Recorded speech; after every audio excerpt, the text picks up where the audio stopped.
पहले public school में पढ़ा। पब्लिक स्कूल में जाते थे तो हम जब छोटे थे 5वीं क्लास में, तो थोड़ी सेंस कम थी। वहां हमारे टीचर्स ने सिखाया, बेटा जो गर्ल्स है उनको दीदी बोलना है, जो बॉयज है वो तुम्हारे भाई हैं। पब्लिक स्कूल में हमारे टाइम में ऐसे सिखाया जाता था। आजकल के थोड़े एडवांस हो गए। और सडनली हमारे पिताजी ने हमारे को निकाल करके गवर्नमेंट स्कूल में भेज दिया।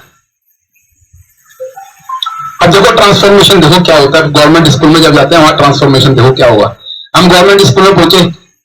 अब गवर्नमेंट स्कूल भी ऐसा, वो बिल्कुल प्रॉपर जो गवर्नमेंट होता है, हरियाणा के बच्चे पढ़ रहे हैं, ठीक है। अब वो गवर्नमेंट स्कूल में पहुंचे तो वहां पर टॉयलेट जाना था। वहां पर टॉयलेट का कोई सिस्टम नहीं है।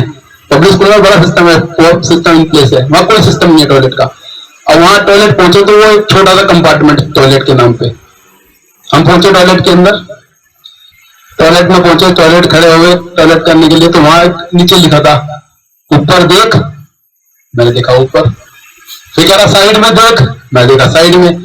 फिर कह रहा इधर वो ऊपर देख, ऊपर देखा। कह रहा उसके पीछे देख, उसके पीछे देखा। कह रहा जब काम करने आया काम करेगा क्या, इधर उधर देख रहा है तू। वहां लिखा था पीछे कोने में जाकर के, पहले तो यहां तक पहुंचाया उसने देख करके। वहां लगा तो काम करने आया काम करेगा क्या, इधर उधर देख रहा तू। तो ऐसी ऐसी घटनाएं होती हैं। घटनाएं आपको हम बताते रहेंगे। लेकिन अब ये स्टेज जो है आज हमारे स्पेशल गेस्ट हैं, नजर में हो तो वो तो मैं देख रहा, पर मैं आपके अंदर बदलाव मैंने जो देखा वो काफी लंबे टाइम से। अच्छा, ये आपको लग रहा होगा क्योंकि हम कोर्ट में रहते हैं तो वहाँ फिर मैंने बोला ना हमें वहाँ पर अपने कॉमेडी तो कोर्ट में भी चलती रहती है। तो ये तो चारों तरफ फील करने वाला होना चाहिए और उसी को हम लोगों का चाहते हैं कि लोगों का वो कॉमेडी का जो अंदर का दबा हुआ है, क्योंकि हम अपनी लाइफ के अंदर उसको दबा के रखते हैं, सबके पास है, वो निकाल करके बाहर लाएं और स्टेज पे। हिंदी के टीचर, भाई वेयर इज योर डैडी? कहते sir my father is waiting out of the class in the next room, I will go there, I will bring him here, कहते go and move and take him here. तो उसके पिताजी आए, क्या हुआ, क्या करती है हमारा बच्चा? ये हरियाणा का लड़का और आप यूपी की भाषा बोल रहे हैं या बिहार की बोल रहे हैं और मिक्स बोल रहे हैं। अच्छा, अब मास्टर को शक हो गया कि कहीं ऐसा तो नहीं साला किसी और को पकड़ लाया हो। तो मास्टर जी ने कहा आप ये बताइए आपकी धर्मपत्नी का नाम क्या है? कह रहा सुनीता रानी। कह रहे तेरी मम्मी का नाम क्या है? कह रहे जी अब तो सुनीता रानी है।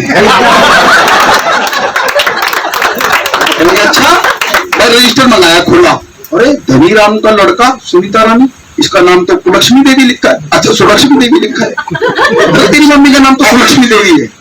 कहता जी वो बिहारी बोला, देखिए साहब 20 रुपया में हम बहुत चेंज नहीं करेंगे, बचुआ तो ठीक है। तो कहता है कि फिर आप कैसे है? रिक्शा बाहर खड़ा है, ताला लगा है, चाबी हमारा जेब में है। कहते बोले यहाँ से रानीबाग जाने का 35 रुपया, यहाँ से रानीबाग जाने का 35 रुपया, बिना रिक्शा चलाए सिर्फ पापा बुलवाने का 20 रुपया। हमने कहा चलिए बैठिए। कह बैठना नहीं है, पानी भी मिले। हमें क्या पता ससुरा 20 रुपए में हमारी बीवी बदलवा दी। अरे तुम्हारा अम्मा बजाने आए हैं। कहता क्या तुम्हारा अम्मा बजाने आए हैं? हम तुम्हें बचुआ बनाने आए हैं। और तोरा वर्ग के बचुआ हमारे गांव में बहुत सारा चलता है। कहता जी मास्टर जी गलती हुई। मास्टर जी ने कहा बेटा तू मुर्गा बन, किसी और को बोला। एक लड़का था पंजाबी, उसका नाम था गोर, बड़ा आरामी था। पंजाबी हो और आरामी ना हो तो ऐसा हो नहीं सकता। तो पंजाबी क्या होते हैं, बड़े दिलखुश के लोग होते हैं। कहते हैं ना पंजाब का बंदा, अब मैं जो है कर देना, मैं तो 76 फड़ देना, मैं तो ऐ कर देना, मैं तो वो कर देना। असी तो इन्ना काम किया सीगा, असी तो इन्नी दारू पींदे सीगे, असी तो पैक भी लेने सीगे पटियाला। तो वो पंजाबी में बहुत सारी बातें करता था। अब मैं पीता मेरे डैडी की, कहते क्या पीते हैं? पटियाला पैक। तो पटियाला पैक च की होंदा है? कहते दतिया दी कोई पूछने की गल है, बीयर विस्की दारू कुछ भी हो सकता है, पर होंदा साडा पटियाला पैक। कहते सर जी एक दिन की होया, ते मैं, अब वो लड़का पंजाबी प्योर बोल रहा है, वो हरियाणे का नहीं है।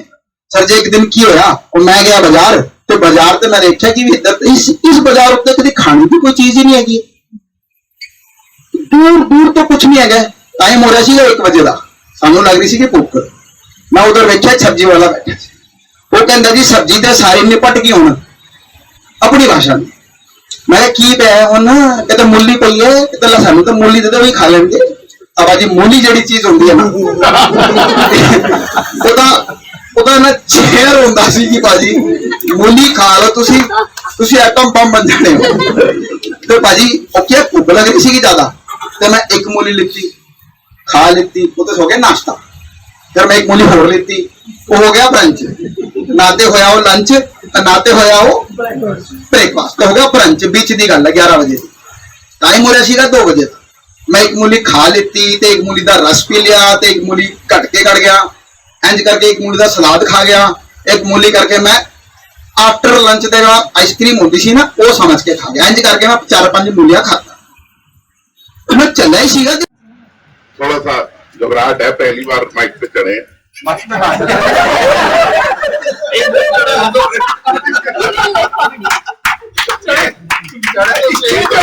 मैं यही चाहता था, पहली बार माइक पे चढ़े। बहुत सी वकीलों की बात हो रही है। फॉर्चुनेटली अनफॉर्चुनेटली मेरा बेटा भी वकील है। तो ऐसे टाइम पे वकील बना जब कोरोना शुरू हुआ तो उसकी वकालत खत्म हुई थी। तो मेरे को कहने लगा पापा बहुत दिन तक परेशान घूमता रहा, केस कहां से आए। और केस नहीं आया तो कहने लगा पापा एक केस आप पे डाल देता हूँ, आपने बहुत तंग कर रखा मुझे। किसी को ये तो कहना हुआ कि मेरे पास है 2-4 उनमें से एक आप पे डालूंगा। मतलब भाई किया डाल दे। तो वकीलों से वाकई डर लगता है। एक करेला पर से मैं बैठे के लेके आपके लेने बहुत सारी है आपके लिए लिख देंगे। बहुत सारी लाभ है। बैठे बैठे कुछ बातें ध्यान में आई तो कुछ अपना मोटापा है, पर ये ऐसा नहीं था पहले। हम भी कभी स्मार्ट हुआ करते थे स्कूल टाइम तक,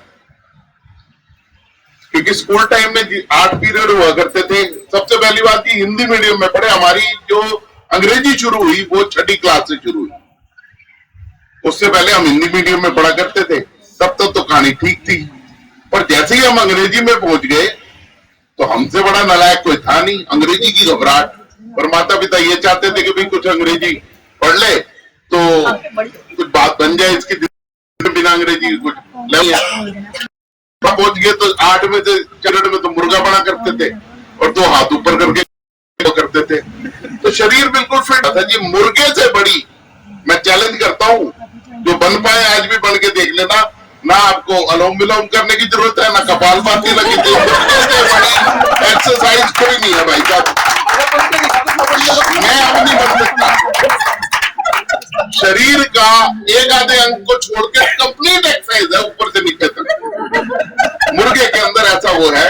और कहीं उसने ये कह दिया कि भाई पिछवाड़ा उठा ले ऊपर, मुर्गे तक तो ठीक है। अगर उसने कह दिया कि पीछे से ऊपर उठा ले अपने आप को, भाई साहब आप मोटापा बहुत दूर भाग जाएगा। अब जी अंग्रेजी मीडियम में हम आ गए तो हमारे लिए जिंदगी की नई मुसीबत शुरू हो गई, ABCD। अब ABCD हो गई तो हो गई, अब क्या करें, पढ़नी तो पड़ेगी, क्योंकि घर वालों का भी प्रेशर था। इन्होंने अच्छी वाली जिंदगी से उठा के अंग्रेजी मीडियम में डाल दिया। अब डाल दिया तो हम भी पहुंच गए। किताब हमें जो मिली फॉर्चुनेटली अनफॉर्चुनेटली वो ऐसी मिली कि प्रिंटिंग की बाइंडिंग की बहुत बड़ी मिस्टेक थी उसके अंदर। इस तरफ लिखा है ABCD किताब की लेफ्ट साइड में, राइट का वो फर्मा जो था वो थोड़ा ऊपर नीचे हो गया, तो जो B था वो ऊपर आ गया।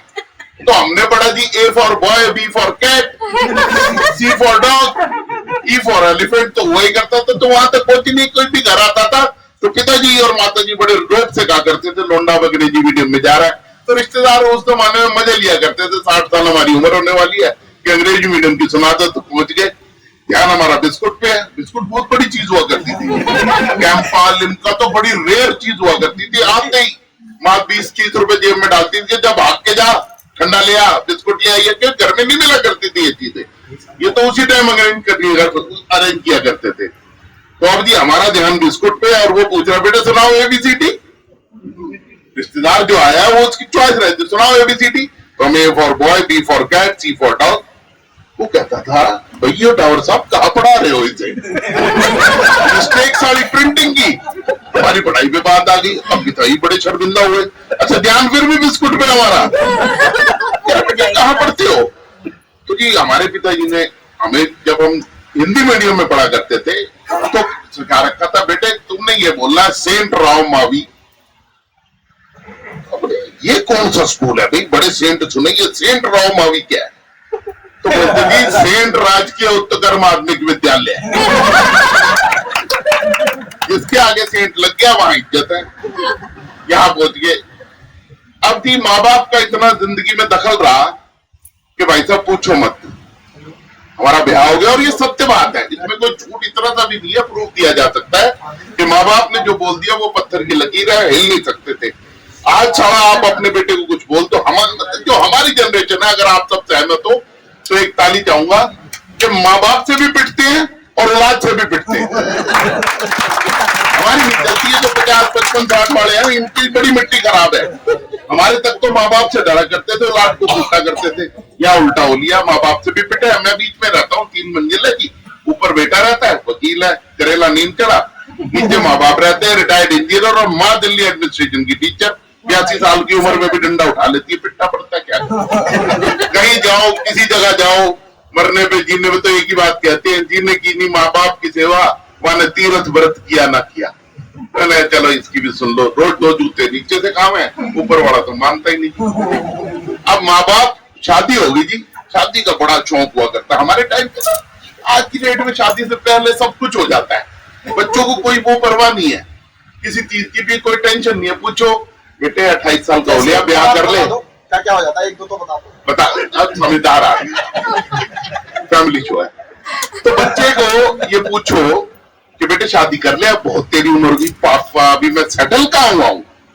तो हमारे टाइम पे ऐसा नहीं था, जब बाप ने कहा घोड़ी पे बैठ के पहुंच गए, पता था नहीं, बेवकूफ किस्म के आदमी थे। तो भाई साहब घोड़ी पे बैठ गए और ब्याह कर लिया, ये हर चीज हकीकत है।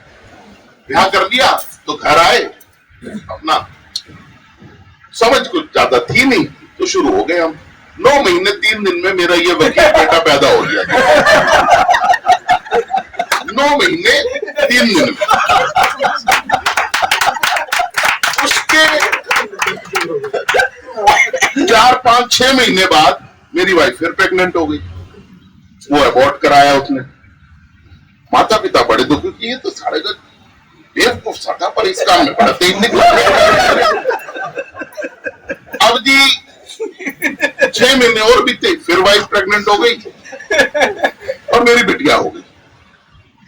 अब जब मेरी वाइफ अपनी माँ के पास गई उस बिटिया को लेके और बेटे को लेके, औरत जाती है अपने माँ के घर रहने, जब बच्चा होता है, ज्यादा आगे मत पढ़ लाड में, तो वो गई और वापस आई जब, तो उससे 3 दिन पहले पता लग गया कि मेरी वाइफ देहरादून की है, तो वो आने वाली है वापस। मेरे पिताजी माताजी ने पता नहीं क्या स्कीम बनाई कि ये मानेगा नहीं ससुरा, इसका कुछ परमानेंट इलाज करना पड़ेगा। भाई साहब दोनों उसकी पिताजी इंजीनियर थे, CPWD, और माँ टीचर थी, तो उनका कुछ अपनी सोच थी, पढ़े लिखे थे दोनों, तो उनकी अपनी सोच थी, प्लानिंग बना ली थी उसकी, इसका इलाज करो। अब मेरे पिताजी आए, कहने लगे बेटे सुबह 9 बजे तैयार हो जाइए कल। मैंने कहा पापा तैयार हो जाऊंगा, काम पे नहीं जाना? कह रहे नहीं काम में। उन्होंने इंजीनियरिंग छोड़ के ठेकेदारी हमारे लिए शुरू की कि बेटे को भी कुछ करा दूं, ये भी कुछ ठेकेदारी कर ले, बड़ा आदमी बन जाए। अब जी वो कहने लगे 9 बजे तैयार हो, तो हमारी हिम्मत नहीं फालतू पूछने की कि कहाँ जाना है, क्या करना है। सही में इतनी हिम्मत नहीं हुआ करती, हम अपना चुपचाप तैयार हो गए, परफ्यूम लगा के फिट हो गए बिल्कुल एकदम। और वो उन्होंने गाड़ी में बिठाया और कह रहे चल बेटे इरविन अस्पताल। पापा आपकी तबीयत तो ठीक है? कह रहे मेरी तो ठीक है बेटे, तेरी ठीक करेंगे।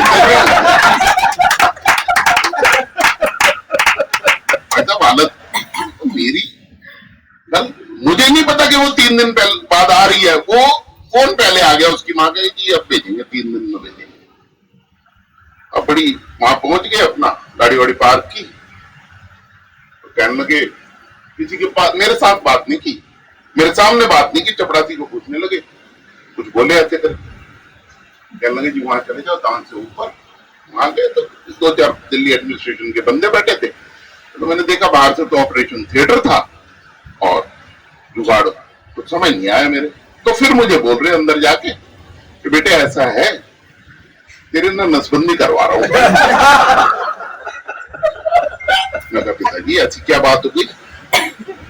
हमें अकल भी नहीं थी कि नसबंदी क्या होती है। ये सुनाते जो नसबंदी कराता है उसकी प्रमोशन कर देती है गवर्नमेंट। अगर आप क्लर्क हो और आप अगर नसबंदी करा लेते तो संजय गांधी ने उसको अफसर बना दिया। तू साला ठेकेदार आदमी, तेरी काय की प्रमोशन होगी? तुझे क्लास 2 में तो रजिस्टर करेंगे नहीं, क्लास 4 से मेरी क्या करवाओगे? कहने लगे सुसरे अलग कोने बात। 2 साल में 3 बालक कर दिए, उसमें से एक अल्लाह को हमने दे दिया, 2 अब भी घर में है, ये 3 दिन बाद फिर आ रही है, 3-4 महीने बाद फिर तो कलेश काट देगा। ये मैं चुप हो गया जी, डरा करते थे वाकई पिताजी से हमारे बहुत डर लगा करता, मैं चुप हो गया जी। अब डॉक्टर ने मुझे बुला लिया, पापा को बाहर बिठा दिया और मैं कांपता हुआ, पता हमारे को नॉलेज बेवकूफ थे ना, तो हमने सोचा जिंदगी यहाँ पर सेक्स लाइफ ये खत्म है बस आज से, तू वापस नहीं आएगा, अब कुछ करने लायक नहीं बचेगा। मैं जी बाहर अंदर चला गया, पिताजी बाहर बैठ के उस पर्दा लगाया। एक थी जो ट्रेनिंग ले रही थी डॉक्टर, यहाँ की नागालैंड वगैरह की कोई लड़की थी, चिंकी टाइप की, वो छोटी डॉक्टर थी, एक बड़ा डॉक्टर था। तो वो अपना बोला जी लेट जाओ, पता तो था ही कि ऑपरेशन हो रहा है, तो कपड़े उतारे और हम लेट गए। अब लेट के तो क्या चुप किया डॉक्टर साहब ने, थोड़ी देर बाद इंजेक्शन ठोक दिया हमारे, क्योंकि बंदे को ठीक रखते हैं, जिस जगह का आपका ऑपरेशन होना उस जगह पे वो इंजेक्शन लगा देते हैं। वैसा पहली बार जीवन में सुन्न का मतलब पता लगा। सुन्न क्या होता है? सन्न तो बहुत हुए थे हम जिंदगी में, सुन्न पहली बार हुए। एक एक बात हकीकत है, वैसा मेरे मन से जो मेरे पे क्या बीत रही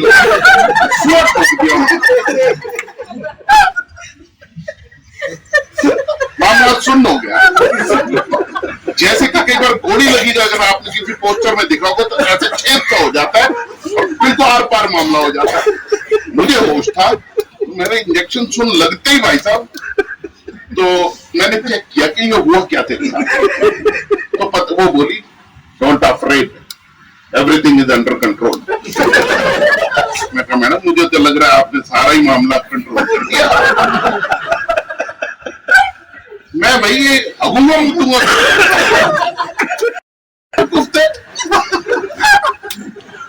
कहने लगी no you can touch and feel. Touch कर फील कर लिया, हाँ भैया सब कुछ है तो सही। ऑपरेशन करके बाहर भेज दिया और मैं लंबा तो और ज्यादा मेरा बाप भी डरे, क्या करवा दिया मैंने औलाद। मैं ऐसे डरता डरता बाहर को आ गया, पिताजी की तरफ देखो और अपनी तरफ देखो, हमारी नजर में जिंदगी का सब कुछ खत्म हो गया, हम अपनी वाइफ के काबिल नहीं रहे। भाई साहब बाहर आए, साइन करवाए उन्होंने मेरे से एक जगह, बोल ले बेटे तू भी बोल, साइन कराए और कसम से मर्फी का रेडियो और एक डबल बेड का कंबल दे दिया। मैंने कहा भूतनी के, अब मैं ये डबल बेड का कंबल क्या करूंगा, आज से तो बेटा इसकी जरूरत नहीं है। मेरी किस मतलब का ये डबल बेड का कंबल?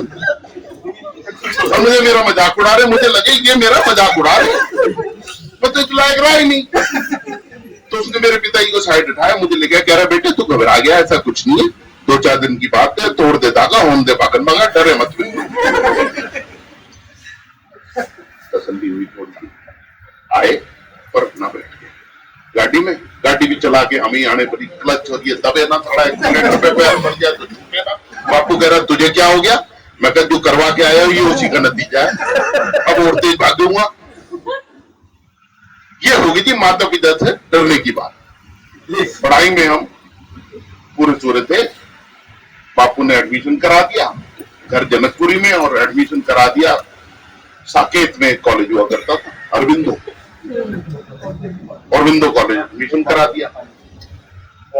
तो कॉलेज में भाई साहब हमने 3 साल कुछ नहीं किया, इट्स अ फैक्ट। एक जाट अड़ गया टीचर, दबास साहब थे हमारे कॉलेज में, वो अड़ गया कि बेटे जिंदगी में कुछ करो ना करो, एक डेफिनेशन कॉमर्स का स्टूडेंट है वो जरूर आपने सीखनी है। भाई साहब कॉमर्स की डेफिनेशन वो सीखनी पड़ी, जाट के डरते बावड़ा था बिल्कुल, क्या लगा सीखनी पड़ेगी, ये तो सीखनी पड़ेगी। तो जी वो तीसरे चौथे दिन कभी बेइज्जती करे, लड़कियां भी थी क्लास में, कभी कुछ कहे, हाँ भी याद करी तना, याद करी तना, याद करें। तो एक दिन हमने याद कर डेफिनेशन सुन लो, और वो भाई साहब ऐसा तुरुप का पत्ता जिंदगी में काम आया, आप सोच नहीं सकते कि वो कहां का काम है। और इट्स फैक्ट, देखने वाले गूगल में ढूंढेंगे तो एक डेफिनेशन मिल जाएगी कि मैनेजमेंट की डेफिनेशन याद करके आइए बेटे कल। अब हम पहुंच गए अगले दिन सुबह, जाते हो बोला हमी टावर याद करके आया, लगा। Management is a dynamic process. आज उस बात को 35 साल हो गए, 30-35 साल हो गए, आज भी याद है डेफिनेशन कि management is the dynamic process of establishing the objectives of the organisation. Sir आप ध्यान से सुनना, harnessing its human and material resources, working with and through individual, and create an environment favorable for performances so that the goals can be attained efficiently and with minimum of unsought consequences. मतलब कुछ नहीं पता पर याद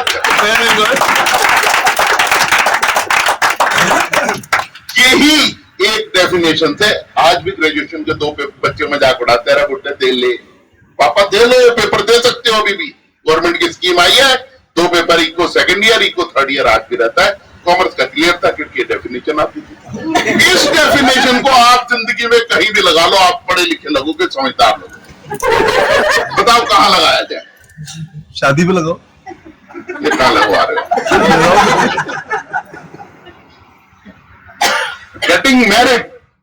Getting married is a dynamic process of establishing the objectives of your family. Harnessing its human and material resources, working with and through individual and create an environment favorable for performances, so that the goals are attained efficiently and with minimum amount of consequences. Thank you. You are awesome. You are awesome. Don't feel shy. तो मुसलमान लोग उल्टे बर्तन में खाना बनाते। मैं बोला नहीं ऐसा नहीं है, सीधे बनाते नॉर्मल। बोले नहीं उल्टे में बनाते, तुझे नहीं पता। मैं बोला देख ऐसा है, बचपन में चिड़िया दिखा के ना मेरा कौवा उड़ाया था।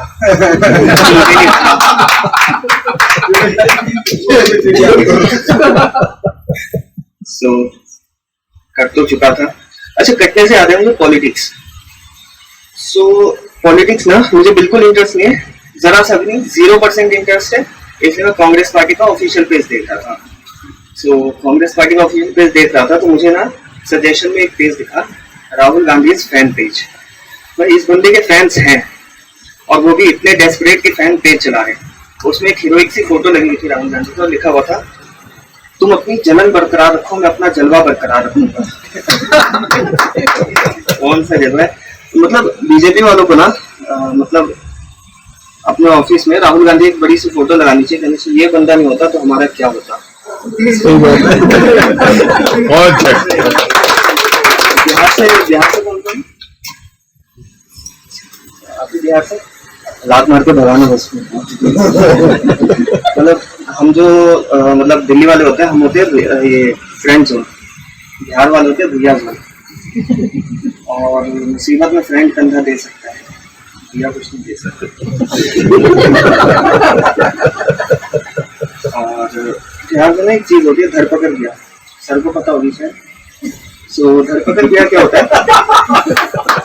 मतलब ऐसा मैं चल रहा हूँ, आप लोग चल रहे हो, किसी को अच्छे लगे पीछे से आएंगे, बोरी डालेंगे, पैक करेंगे, लेके जाएंगे, शादी करा देंगे। तो आप लोग सोचो पकड़ के शादी करा रहे, पकड़ के शादी करा रहे, रेप नहीं कर रहे। दिल्ली में रेप हो जाते हैं।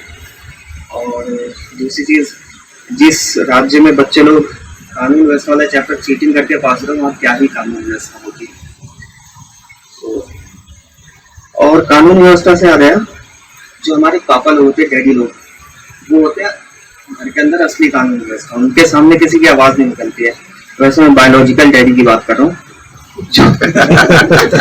जो दूसरी कैटेगरी के डैडीज है ना, उनके सामने सामने वाला बंदा आवाज निकाल रहा होता है और वो 4-5 मिनट ही डैडी रहते हैं। Sorry for that. तो सीरियसली काफी स्टूडेंट भाई कह रहे थे वकीलों के लिए कि यहाँ पे 3 वकील है, मैं भाई को कहता मैं चौथा हूँ। भाई ने देखा कि मेरा नंबर लगा था, ठीक है भाई लग गया दीदी का नंबर। सो अमित सर अब बिहार से घर पकड़नी है। घर तो मेरी भी पकड़वा बैठी हुई है। ओके ठीक है। तो मैं अंदर आया तो मुझे पता चला सर के बारे में, मैंने वीडियो देखी ठीक है। सामने से मैंने कि लौंडा कौन है यार,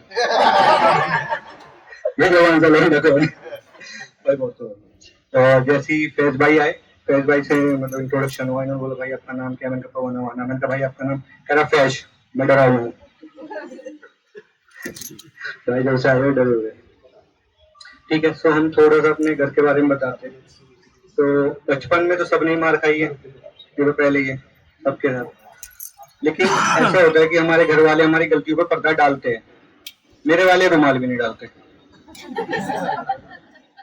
वो आगे से ही पहले से ही सरेंडर करके बैठे हैं। मेरे घर पे पुलिस वाले वेरिफिकेशन गए पड़ोसी के लिए, पुलिस ने नॉक नॉक किया, मम्मी गई, गेट खोला, पुलिस वाला आया, मम्मी से पूछने लगा कौन है, मम्मी कह रही है हाँ है ले जाओ।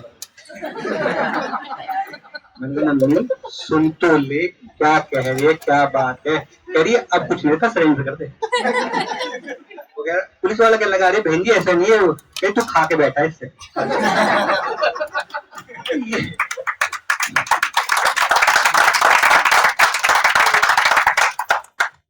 बचपन की बताता हूँ, मम्मी की बता रहा हूँ। स्कूल की बात है, स्कूल में कौन कौन मतलब आप सब तो मतलब थोड़े पापा वाली एज आ गई, मतलब आप वो लोगों को जो बागबान देखते हो अपने बच्चों को देखते हो। मतलब मेरे पापा भी देखते हैं बागबान देखते हैं, जैसे वो अमिताभ बच्चन वाला वो सीन आता है ना, क्या समझते हैं बच्चे, चोरी समझ के दूसरी। उसके बाद मेरे बाप ने देखते ज्यादा से निकाल दूंगा, मैंने कहा पहले हो तो सही। ठीक है। तो मम्मी पे तब तो स्कूल टाइम की बात है, तो कभी ऐसा हुआ है कि आप मतलब टीचर आपको पनिशमेंट दे रहे हो और आपके पेरेंट्स आ जाए, ऐसा किसी के साथ हुआ है कभी? हुआ है बहुत बार। क्या हुआ सर आपके साथ? किस्सा शेयर तो करना चाहिए, आप न्यू रिकॉर्ड में मैं यूं सुन लूंगा, कोई दिक्कत नहीं है। आपके साथ बताइए क्या हुआ? पनिशमेंट मिली हुई थी, मिलती थी, पिताजी आ गए, कहने लगे कान में ससुरे कभी तो अंदर मिल लिया अगर क्लास के। तो सेम हमारे साथ हुआ, जामुन का पेड़ था, अब उस पर हम 4 लोग लटके हुए हैं। अब आपके साथ भी होगा किसी के साथ कि आपके साथ एक बच्चा है जो टीचर का बच्चा है, मेरे साथ प्रिंसिपल वाला था, प्रिंसिपल। हम चारों चढ़ गए, ठीक है। सो वहां पे हम पकड़े गए, हम सबको ले गए, पनिशमेंट दी गई। अब उसमें क्या हुआ कि वो जो हाथ पे डंडा मारते थे, तो डंडा जो हमारे पास मारा जा रहा है ऐसे मारा जा रहा है, जो उस पर मारा जा रहा है यहाँ जाके यहाँ पे दती खत में टक। तो इस बात की हमने शिकायत करी कि प्रिंसिपल से कि ऐसे ऐसे आपके बच्चों को छोड़ दिया, कहते गलत बात है, मुर्गा बनाया जाएगा, सबको मुर्गा बनाओ। तो हम जब पकड़े गए तो हमको मुर्गा बनाया गया, सब मुर्गा, चारों मुर्गा है, उसको खड़ा कर लिया और उसे मुर्गा बनाओ, लेकिन उसे समझा जा रहा है तुम प्रिंसिपल के बेटे हो, तुम्हें शर्म आनी चाहिए। मैंने कहा मैडम बहुत शर्म आ गई, मुर्गा बना दो वापस। वहां पे मुर्गा बने हुए हम, वहां पे पेरेंट्स टीचर मीटिंग थी, मम्मी आ गई। मैं देसी हूँ, मतलब मैं गुजर फैमिली से हूँ। गुजर जानते हो? हाँ जी जाटों को जानते हो? जाट जो सबसे लड़ाई करते हैं, गुजर जो जाटों से लड़ाई करते हैं।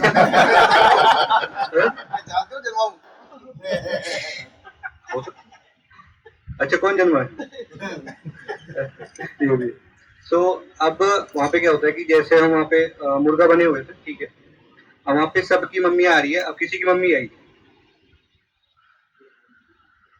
तो जब किसी की मम्मी आई तो अब मतलब ऑब्वियसली वो बाहर के लोग थे बेचारे, वो आई कह लगी अरे बेटे क्या हो गया, आपने कोई शैतानी करी? नो मम्मा। तो खड़े हो गए, सॉरी बोलो, मैम को सॉरी बोलो, डन, खत्म। अब हमारी मम्मी आई, कल तो ऐसे देख रही, मेरा नाम पवन है, बहुत बेवकूफ नाम है, चाट भंडार होते इसके नाम पे। मेरी मम्मी मेरा निकनेम भी रख रखा है, बड़ा खतरनाक था। मम्मी कह रही है पोपो, तो मुर्गा बना हुआ अच्छा था, तो बहुत अच्छा था मुर्गा बना हुआ, वो पनिशमेंट बहुत थी, मतलब क्लास के बच्चों के सामने पोपो खड़ा हो, पोपो खड़ा हो गया, मैं खड़ा हूं। मम्मी कह रही है तू रोटी खावे कि टट्टी खावे? ठीक है, हो गया, सही है। अब इसका जवाब अगर नहीं देंगे तो चाटा लगना है। मैंने कहा मम्मी रोटी खाते हैं। काम तो तेरे टट्टी खाने वाले हैं। मतलब उनका सरकाज़म अलग है। अगर मैं तैयार हो रहा हूँ, मैंने बाल वाल काटे, अपना डिओ लगाया, किसे लेकर भागे था नहीं जा रहा कहीं भी, मैंने उठा दी चप्पल पहनी, तैयार हो गया, ठीक है भीख मांगने जा रहा है क्या? कैसे कैसे हो गई? ये नहीं हो पाएगा। और उससे भी खतरनाक चल रहे हैं हमारे डैडी जी। डैडी मेरे और भी खतरनाक है। मतलब जैसे नंबर कमाते थे, मेरे मार्क्स कम आ गए, वो छूटते ही बोलते थे खेत में लगा दूंगा, अगर तू इस बार फेल हुआ खेत में लगा दूंगा। खेत नहीं है हमारे, खेत तो हो मैं लग जाऊंगा। वो भाई साहब 40 मीटर का एक घर है, 2 मंजिल का, उसे कोठी घोषित कर रखी है। उस पर नजर बट्टू लगा रखा है, जैसे सही नजर लगेगी यही घर है, इसे नजर लगाएंगे हम जाके। ये हमारे पापा का हिसाब है। और हमारे पापा थोड़ा रात शाम के टाइम पे लिटिल लिटिल लेने वाले हैं। और लिटिल लिटिल जिनके पापा, आप तो खुद भी लेते हो खुद ही पापा हो। सो मेरे पापा मेरे साथ डेजावू खेलते हैं। डेजावू का मतलब किसे पता है? सबको ही पता होगा क्या होता है। वो जैसे हमें लगता है कि ये चीज हमारे साथ पहले हुई भी है ना? कभी कभी लगता है ना। मेरे पापा रोज ऐसा दिलाते हैं। मेरे पापा के साथ अपने फ्रेंड के साथ पी रहे, दारू चल रही, पवन प्लेट लेके आ। मैं प्लेट लेके पहुंच गया, लो पापा प्लेट। अंकल से नमस्ते कही। अंकल नमस्ते। अंकल नमस्ते बेटे, नमस्ते, क्या कर रहे हो बेटा? मैंने अंकल जी लॉ कर रहा हूँ। अच्छा वेरी गुड वेरी गुड, कौन सी वाली? मैंने कहा अंकल कौन सी वाली? अरे 5 साल वाली, 3 साल वाली। अंकल 3 साल वाली। वेरी गुड चलो क्या चला गया। पापा ने फिर आवाज दी, पवन, क्योंकि एक बार में काम पूरा नहीं हुआ, प्लेट मंगाई है, सेब लेके आ। मैं पहुंचा, नमस्ते बोलिए अंकल से। मैंने कहा अभी हुआ था थोड़ी देर पहले। मैंने कहा अंकल नमस्ते। अंकल कह रहे वेरी गुड वेरी गुड, क्या कर रहे हो?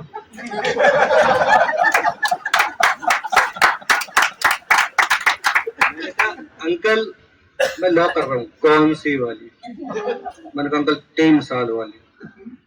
वेरी गुड, चलो पवन चक्कू लेके आ। मैं जा रहा हूँ, मुझे पता है मुझे डेजावू होने वाला है। मैं ऊपर पहुंचा, मैंने चाकू दिया, मैंने कहा ये लो। अंकल से नमस्ते कही।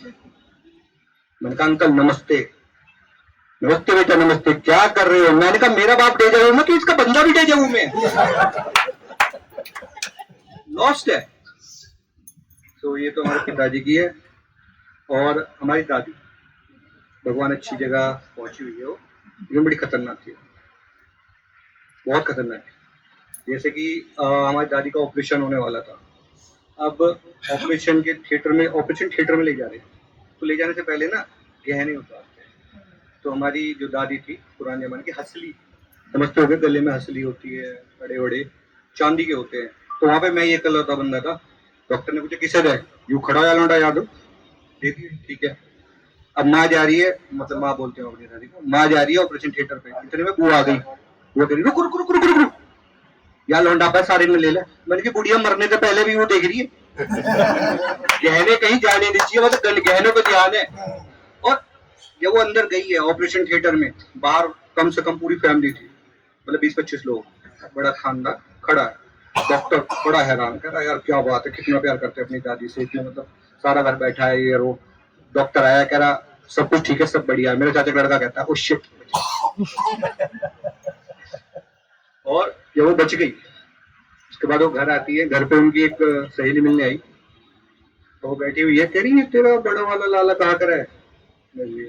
तो कह लगी कुछ ना करे, सांझ को जेल जावे। बढ़िया, अब सांझ को तो जावे जावे, संडे को भी जेल जावे। यार ये जेल कौन भेज दी बुढ़िया? उनकी माँ, कौन सी जेल जावे? कहीं जो वजन उठा। मैंने जिम हो गया बुढ़िया।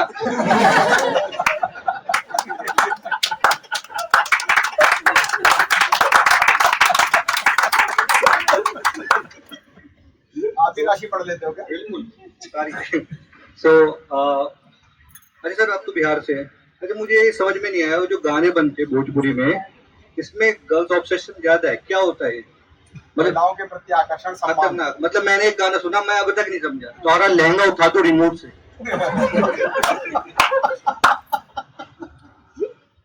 समझ में आया, खतरनाक। तो लड़के लड़की में भेदभाव हमारे समाज में है, ये तो आप सब मानोगे, लेकिन किस सेंस में? लड़कियों को ज्यादा तवज्जो दी जाती है लड़कों को? सर ने बोला, क्या बताऊं? लड़कों को अभी साबित करता हूँ। न्यूज चैनल वाले ले लो, कोई भी ले लो, अभी अगर कहीं पे कोई लड़की स्कूटी पे जा रही है, कोई लड़का बुलेट पे जा रहा है, टकरा जाए, यहाँ बात में लड़की की गलती होगी, दोनों को उठाने के लिए लोग जाएंगे, लड़की को उठाने जाएंगे, लड़के को उठाने जाएंगे। ये सच है। और न्यूज चैनल वाले, कभी भी कोई न्यूज आप देख लो, अभी कोई लड़का बेचारा, धूप से गर्मी है, गर्मी बहुत ज्यादा है, बेचारा बेहोश हो गया, ठीक है, उसके लिए न्यूज क्या आएगी? एक युवक नशा में धुत पड़ा हुआ, नशेड़ी युवक पड़ा हुआ है, ये न्यूज है। और अगर लड़की ने कोई चुन्नी रखी, गर्मी में झुलसती हुई लड़की ने चुन्नी रखी, ये न्यूज है, ये सच में न्यूज है। अभी कोई गाड़ी कहीं टकरा जाए किसी लड़के की, चाहे बेचारे गलती हो ना हो, न्यूज ये आएगी, शराबी युवक नशा में धुत में अपने रही ज्यादा टकरा गए, ये न्यूज है। लेकिन लड़की के लिए, लड़की ने मर्डर किया हुआ है, एक हसीना अपने आशिक के साथ मिलके शराबी पति का खून कर दिया, मतलब मर गया, और शराबी है वो मर गया, ठीक है। उसके बाद जो हसीना वो आ रही है 4 फुट की, गुटखा खाती हुई, ये उनकी न्यूज है, ये सच में। अब बस कितने केक कटे दे रहे, मैं बता देता हूँ, लड़के लड़की में। अरे नहीं कटेगा तेरा गला, टेंशन होते तो दिल्ली में है। बता मैं, मतलब तेरा बर्थडे होता, केक कितने कटते हैं? एक ही कटता है। मैम सच्चा, एकदम सच बोलना है, आपके बर्थडे पे कितने केक कटे? सच बोलना है, बिल्कुल झूठ नहीं। कितने केक कटे थे? देखो मतलब सामने है यार, कुछ मैं कोई अलग सा अनोखी बात नहीं कर रहा हूँ। उन्होंने बोला 6। पुलिस का लड़का लौंडा अपने घर में केक काट रहा है,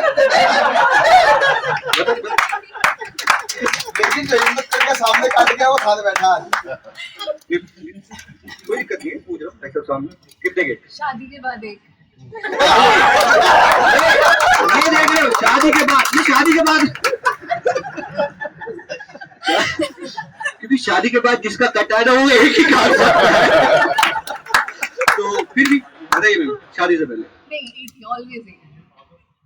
गलत है, चलो ठीक है, आपने कहा, मैं मान लिया। चलो ठीक। बेसिकली वैसे लड़कों के बेचारों के कैसे कटते हो हमको ही पता है, बेचारे घर वाले मंगा देते, खुद ही लिया था, काट दिया, ठीक है, मेरा बर्थडे खुद ही बता रहा मेरा बर्थडे है, उसको बेचारे को गिफ्ट मिलता। हम ही आपको स्वागत करेंगे, थैंक यू वेरी मच। तो ये क्या कॉन्सेप्ट दिमाग में आया, अचानक ऐसे कॉन्सेप्ट क्या दिमाग में आया? लास्ट में तो वैसे मत किया है, देखिए माइंड में ऐसे कॉन्सेप्ट क्या है? देखिए लायंस क्लब में जो लायंस का बेसिक जो कारण है वो है चैरिटी। समाज के अंदर किसी भी काम को लेकर जिससे समाज को फायदा मिले, हम ऐसा कुछ काम करें।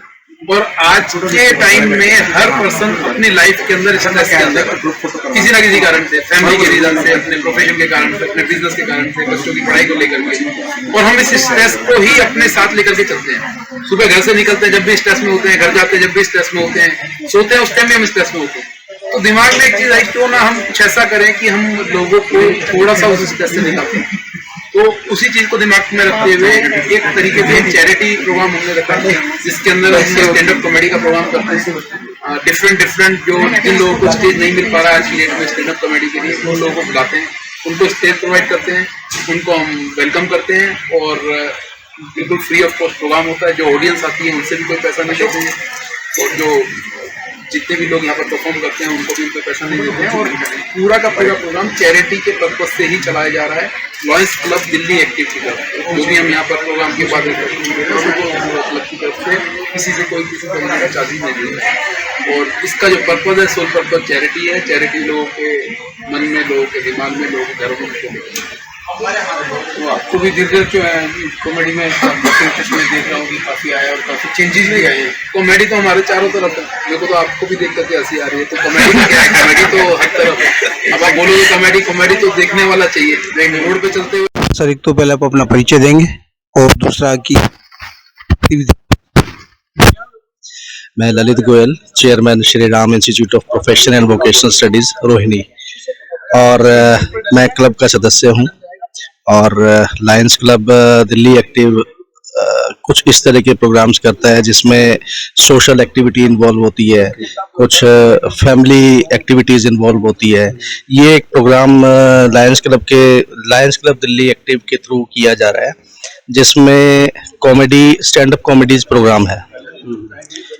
हम लोगों की लाइफ बड़ी स्ट्रेस रहती है, उस स्ट्रेस से मुक्ति कहाँ से मिलेगी? इन्हीं प्रोग्राम से मिलेगी। तो ये मेन ऑब्जेक्टिव है लायंस क्लब दिल्ली एक्टिव का कि सभी को हंसाएं, सभी को खुश रखें और सभी खुश रहकर अपनी जिंदगी में फले फूलें। तो ये जो नॉर्मली लायंस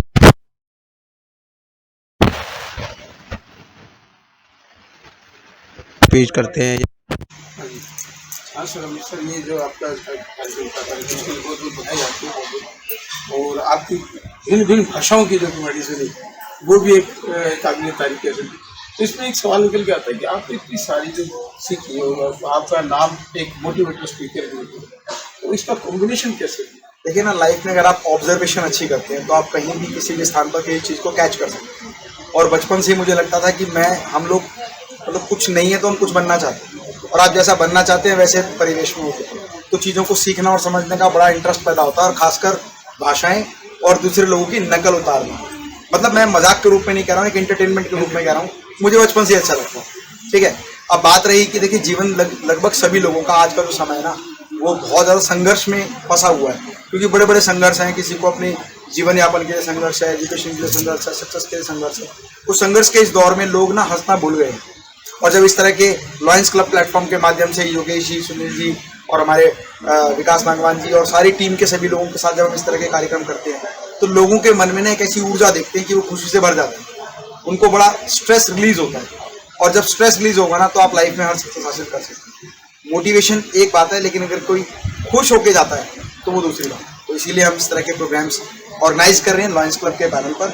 हमारा दिल्ली एक्टिव हमारा ग्रुप है लायंस क्लब का, और साथ में मेरे सीनियर ऑफिसर साथ में हैं। तो हमारा उद्देश्य यही है कि हम अच्छे से अच्छा कंटेंट, अच्छे से अच्छे उन लोगों। तो जैसे हम बात कर रहे हैं कि जो लायंस क्लब का 1 साल के प्रोजेक्ट में, तो आपको क्या लगता है कि 1 साल में कितने टैलेंट आप निकाल पाओगे? उसके बाद भी इसको चलने का हम इसको रेगुलर रखेंगे। हमारे आने वाले सभी प्रेसिडेंट इस तरह के प्रोग्राम, बल्कि लायंस क्लब की बाकी जो अलग अलग यूनिट्स हैं वो भी एक इंस्पिरेशन ले रही है कि हमें ऐसा काम भी करना है जिस पर हमने कभी ध्यान नहीं दिया। तो ये प्रोजेक्ट खाली लायंस क्लब के एक यूनिट का नहीं रह जाएगा। आने वाले समय में लायंस क्लब इंटरनेशनल तक स्टैंड अप कॉमेडी पहुंचेगी और हजारों लाखों लोग टैलेंटेड जो है उनका टैलेंट हम लोग इस पूरे विश्व में फैला देंगे। क्या इस स्टैंड अप कॉमेडी के अलावा भी कोई टैलेंट को निकालने का प्रोग्राम बनाया आपने? सर बहुत सारे लोगों के अंदर कैपेबिलिटी है। हमारा प्रोग्राम चल रहा है कि हम म्यूजिक के अंदर भी काम करते हैं, म्यूजिक का प्रोग्राम